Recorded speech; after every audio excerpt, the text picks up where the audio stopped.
Hey there, let's demystify exactly how you write a killer project review for your place of worship. Designing these buildings? Super complex. But reviewing your process shouldn't be a headache at all. We've got a 5-step framework that works perfectly for a church, temple, gurdwara, or mosque. All right, stage 1, research. This is all about hunting down those key architectural features. Look at this real-world inspiration.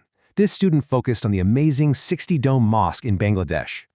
Make sure you list specific elements. Tell us exactly how courtyards or symmetry sparked your final design. Moving into stage 2, planning. Here, we're taking that grand architecture and breaking it way down. You'll explain how you used basic shapes. Think simple circles for massive domes and rectangles for walls. The trick is showing how these simple shapes create symmetry, totally reflecting those traditional real-world layouts. Okay, stage 3, 3D modeling. This is where your flat design literally pops to life. Call out the specific software tools you used. Like, did you rock the offset tool in Sketchup?